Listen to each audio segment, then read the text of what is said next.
Hello, this is Professor Laird, and this is Chapter 3 of the Marriage and Family course, looking at variations of marriage and family life. And this is primarily a historical overview talking about the evolution of the marriage and family life, particularly in the U.S. society. So going back to the colonial period, before the Western Europeans had started to really come over, particularly in the 1500s into the 1600s, we had approximately 2 million Native Americans living in North America, broken up into about 240 different groups.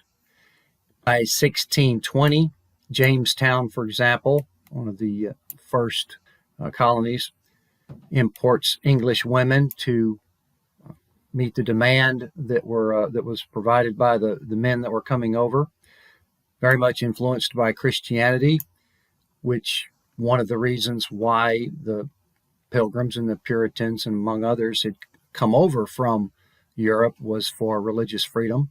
It was also a patriarchal society, as most all societies were back then. Even to this day, all societies are generally patriarchal. At that time, the family served more of a social purpose to meet the needs of the community, not necessarily about romantic love, but more about duty to your spouse, duty to your husband, duty to your family. Family life was somewhat of a public phenomenon. At that time, land was really the most precious resource, and that's even reflected as we move up to our Constitution and our founding fathers. At the time of our founding of our country, that it was only white men with property that could actually vote. Wives were to submit to their husbands at this time. Children were pretty much put to use. There was no such thing or no term at that time as adolescence. And at a very agricultural-based society, children are put to work very early on. Also, families were very large with lots of children in order to help with that labor, working the land, as well as guarding against infant mortality, which was considerably higher back in those days. Looking at the slavery era, African American families by 1664, 40% of New Amsterdam, which is where New York City is now, consisted of slaves. They were legally prohibited from marrying, and children were often separated from their parents. But within these societal networks of the slave communities, they created their own marriages in informal ceremonies. As we get into the plantation era, they started to form two-parent families with children, even though they may not have been legally married. And this also provided somewhat of a support or a reaction against the indignities of being in labor or service in the slave system. As we get into the 1800s, we start to see some major transformations. The biggest, of course, is the Industrial Revolution, which you've touched on a couple of times already. That was the biggest period of technological innovation and industrial and economic development in human history, starting off particularly with the steam engine and then the railroads. Then post-Civil War, most all of the innovations that we enjoy today were developed during this period. The battery that's in your car, that technology was developed during this time. Internal combustion engine, major advances in medicine, refrigeration, indoor toilets, even flight during this period, just on and on and on. The innovations were enormous. As far as in the context of what we're talking about here, the main influence was this shift from an agricultural-based society more to an industrial manufacturing-based society. So we're seeing this shift from working the land on the farms to a wage-earning, urban-dwelling type of society. More movement towards the cities, more division of labor, where people would go and work jobs and get paid for those jobs, And this was also a major transformation in the structure of the family. Men were identified as the sole breadwinner as they go to work from their home. See, we have a major transition here where during the agricultural based society, working the farm, your home was your place of work. Now, as we move into the industrial based society, people go live in homes in the cities. The men leave their homes to go to work, and the women typically stay at home to be the caregivers, the family domestic roles. So those were really starting to get formed at this time.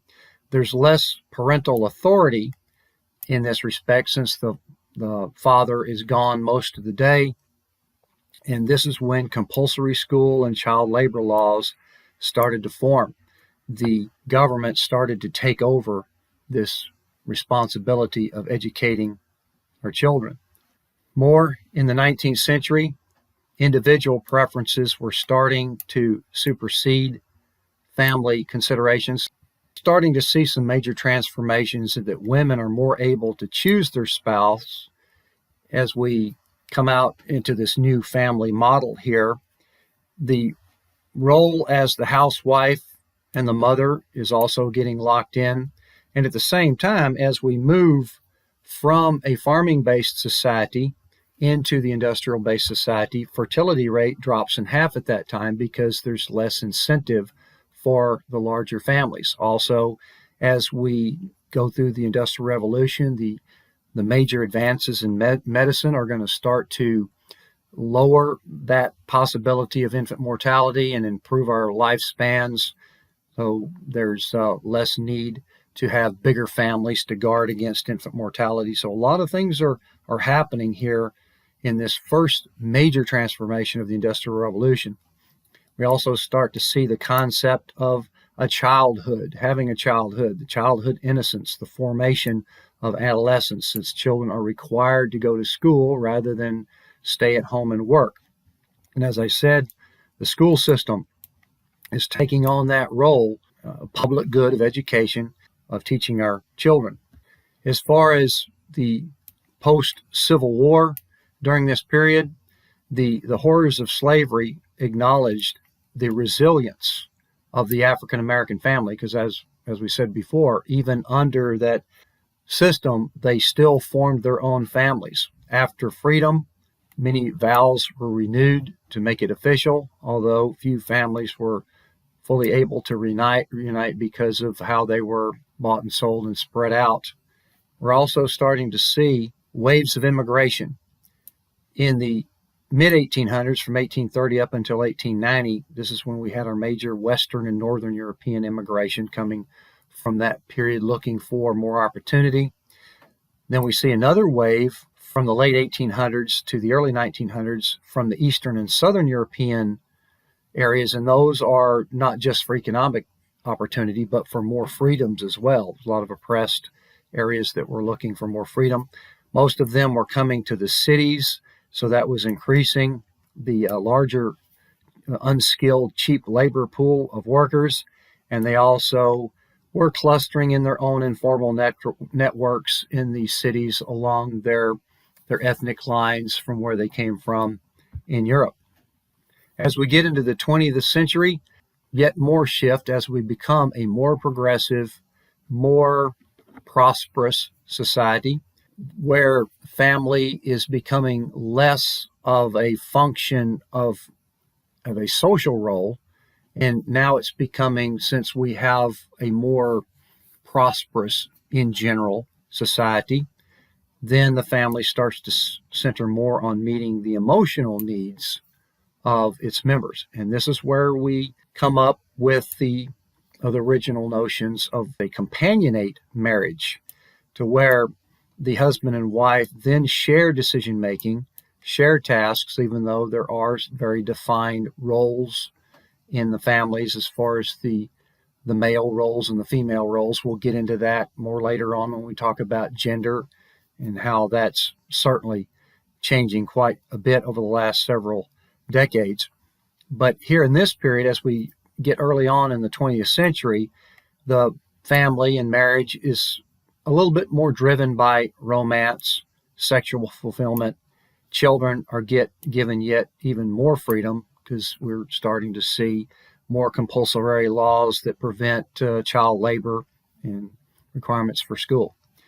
The Great Depression, sparked by the stock market crash of 1929, the economic depression and the United States reaction to that, the government's role in trying to alleviate the depression, was another major landmark event that shifts or changes the family a little bit more. The government starts to assume more responsibility in taking care of people. So prior to this, the family was kind of obligated to take care of their elders. Now we start to see social insurance, Social Security, unemployment, more resources for child care. So as a result of the Depression, and particularly the New Deal government policies that were trying to alleviate the Depression and provide a little bit more government support for those who are hurt by economic crash, then that also starts to have effects on family life as well, particularly as what families had been obligated to do before, a little bit less so now that we're getting into more of the what we call the welfare state. World War II was another major event. Even though a lot of this was temporary, women filled non-traditional roles because of all the men going off in the war effort. The women then made a fairly brief transition into the workforce. One of the more famous icons from that period is Rosie the Riveter, representing women going to the factories and actually helping to build the airplanes in the war effort. During that period, almost half of American women held a job at some point during the war.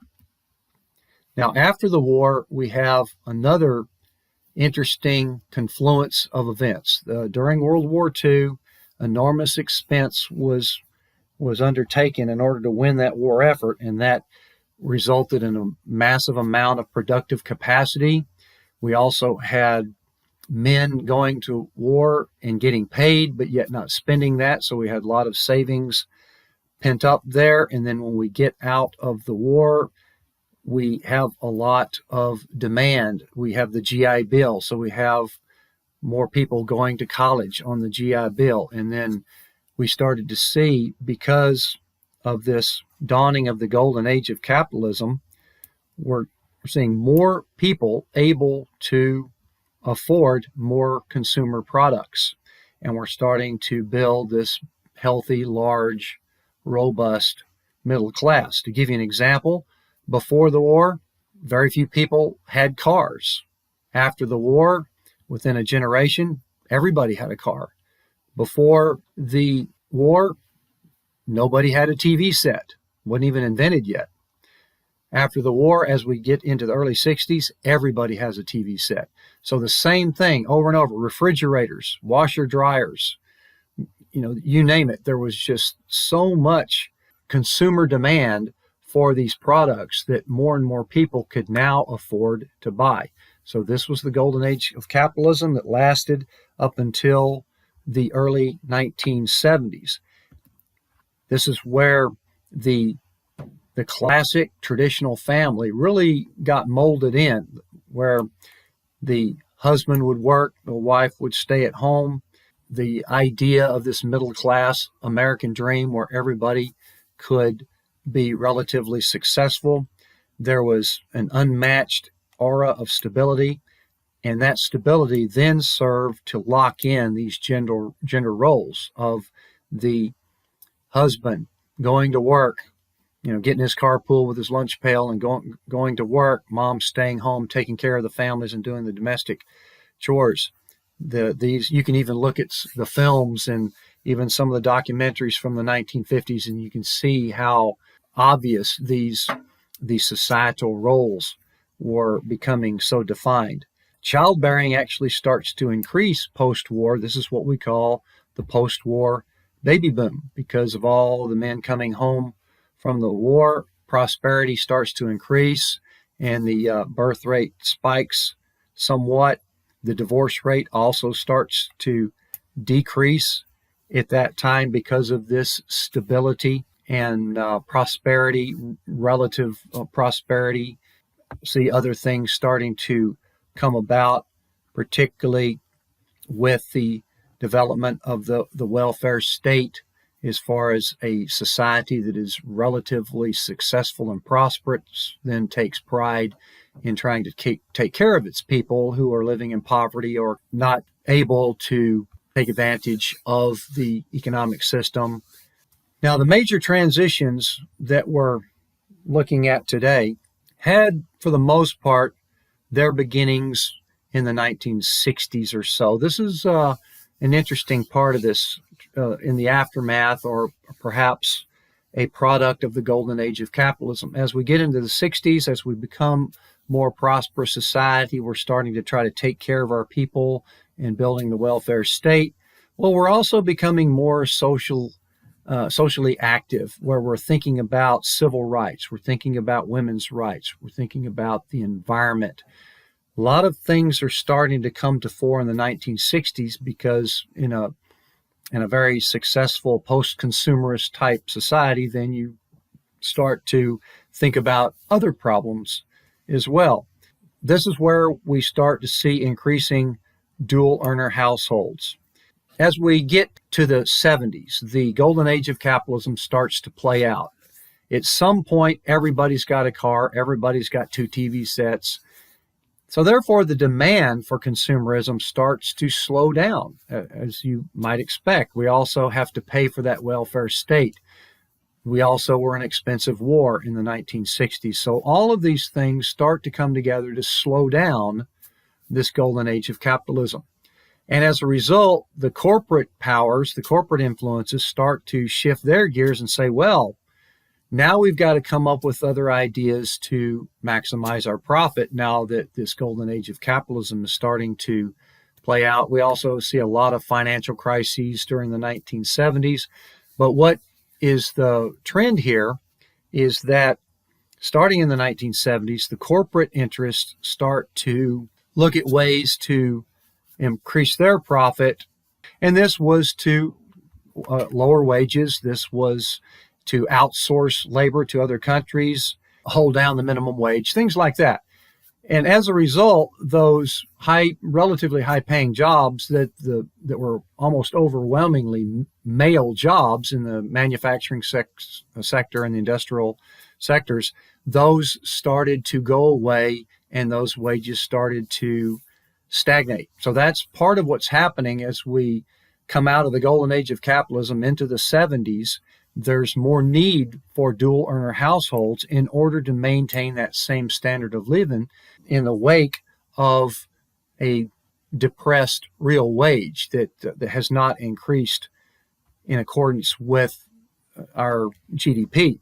Cohabitation also starts to increase. And in the early 70s, it was relatively uncommon. Now nearly half of women, 15 to 44, have cohabitated. Married couples now head less than half of U.S. households for the first time ever. And I mentioned that on the first lecture that a couple of years ago, we passed that threshold where there are more Americans that are not married than there are Americans that are married.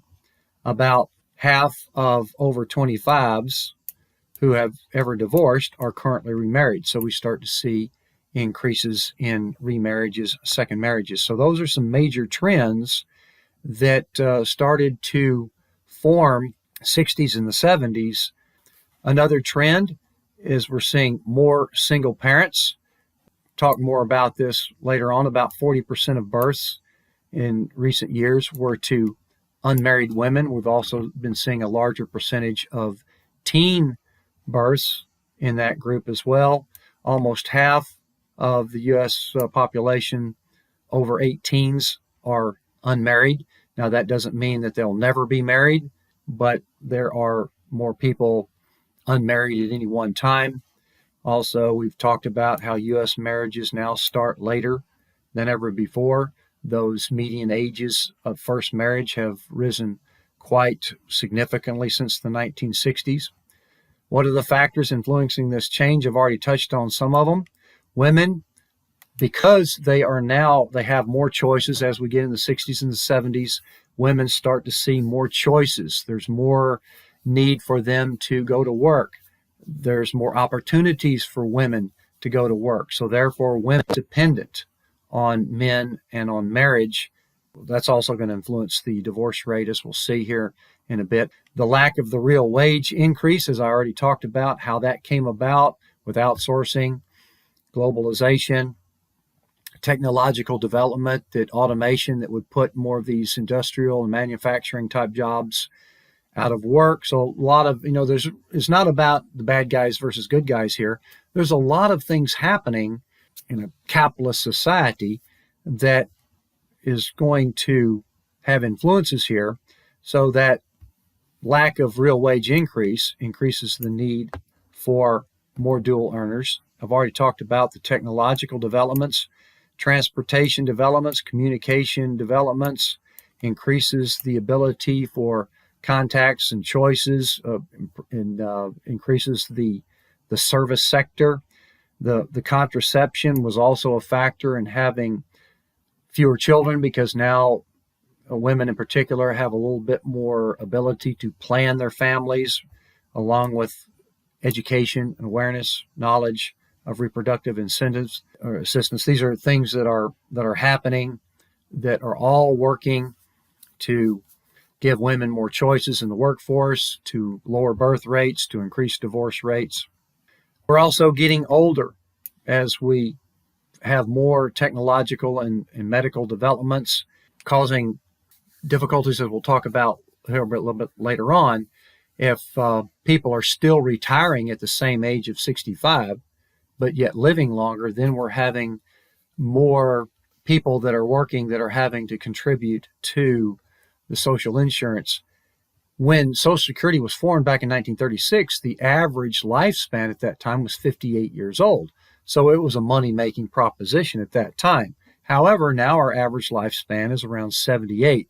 So now we're seeing to where increasingly as we go, that if people are still retiring at that same age, we may start seeing that more and more people will actually get back from the social insurance more than they paid in during 40 years of employment. Increased divorce, we'll talk about that here in a second. Decreased fertility, we've already talked about first of all, as we came out of the agricultural based society, there's less need for more children. There's more choices for women to have jobs in lieu of having larger families, or having jobs instead of staying home and taking care of children. The gender roles also start to shift around this time as well. More women in the workforce as a result. Also, more stay-at-home dads. That's a still relatively small percentage, but these are some of the shifts that we'll be talking about throughout the course. Here we're looking at these historical factors as to what's going on. The growing social acceptance of divorce, again, had its roots in the 1960s. We started to see more liberal divorce laws, where there was no-fault divorce or the irreconcilable differences clause, to where it was easier to get a divorce. Also, with increasing prosperity, as we're in the peak of the golden age of capitalism, as we get into the 60s, more families can afford to get a divorce if they feel like they want that. Now, if you have smaller families, if you have fewer children, then it's more practical to get a divorce. Or if you have no children, it's probably a little easier to make that decision to get a divorce. Women, as I've already said, less dependent on a spouse, so that's also going to increase the potentials for divorce. All of these are coming together around that time. And if you have these other choices, then you've got more alternatives to being unhappy. If you're in a marriage that you're not happy in, then you've got perhaps more incentives to divorce. And as a result of that, as we get out of the 60s into the 70s, it becomes more of a social acceptance of divorce, because even when I was a kid, divorce was kind of considered, well, that's not something you're supposed to do, right? Well, now it's it's just kind of like a common fact of life. Again, there's negative consequences to divorce, and we'll talk about all those things, all those factors, all those long-term studies that I've talked about before. But still, the acceptance of divorce has almost shifted 180 degrees since that time. Now let's talk just for a few minutes about the social class aspects that are kind of at the heart of a lot of our statistical findings here, regardless of where you live or what ethnic group you may be a member of. At the root of this is the socioeconomic status that tends to affect most of these trends. About 1% of this is the 1%ers here owns about a third of all the assets in the United States, more wealth than the 90% at the bottom, so to speak, combined. So that shows a pretty large wealth and income disparity in the United States. Middle class that is measured anywhere from about 40 to 80,000 a year income is about 30 to 35% of the population, and there's lots of data showing that the middle class is shrinking, which is kind of the opposite of what we had during the golden age of capitalism, where we had a very healthy, large, robust middle class that was very beneficial to the economy. The working class average about 40,000 a year, is 30% of the population. The working poor, which is also showing to be increasing, and about 20% of the children in the United States live in poverty. So this is some interesting statistics in a country that is the most wealthy, powerful country in the world and still has these numbers. New terminology as far as the lower income strata. The underclass, particularly in the inner cities, is disproportionately African American and Latino. The lower income does tend to affect these demographics, these statistics that we'll be talking about more than anything else, but yet we also have to keep in mind that the greater proportion of the lower income are the minorities. So that's where that connection comes in. There's still discrimination that the minorities are facing, and the lower income are also victims of outsourcing. Since schooling is pretty much a function of where you live, housing, nutrition, the lower income have a substantially less educational opportunities. That when you look at the differences in the lifespan between lower income Americans and the higher income Americans, it's pretty dramatic as far as the average lifespan because of the confluence of these factors here of less opportunities for education, less nutrition. As far as poverty goes, about 1/2 of the U.S. population might require assistance at some point in their lives. We already know that almost 1/2 of Americans don't even pay a net income tax. And that's not because they have sharp lawyers that can get them out of paying income tax. No, that's because they're not making enough money. 41% of single mother families are below the poverty line. Middle class family increasingly requiring dual income in order to stay middle class. We've already talked about why that is. Marriage least stable among the lower classes because of these socioeconomic factors. They are also more likely to be single parents. Children of affluent parents face different but just as stressful pressures. So this is some things that we'll talk about later on. There are pressures that may not necessarily be based on socioeconomic status. It's all relative. The socioeconomic class affects parenting styles, whether or not you stress more autonomy, self-discipline, or extracurricular activities. The recession did have some effects as well. Increase in domestic homicides during that period, increase in the number of women seeking help at domestic violence shelters. There was even a further delay in childbearing. There was a downsizing in the number of children because of that economic recession. Additional 3 million children added into the poverty, and an increase in children living with a grandparent in order to help make ends meet. So looking at race, ethnicity, minority groups, race is a social construction based on physical characteristics of skin color and facial traits, and these are largely due to long-term adaptation to climate.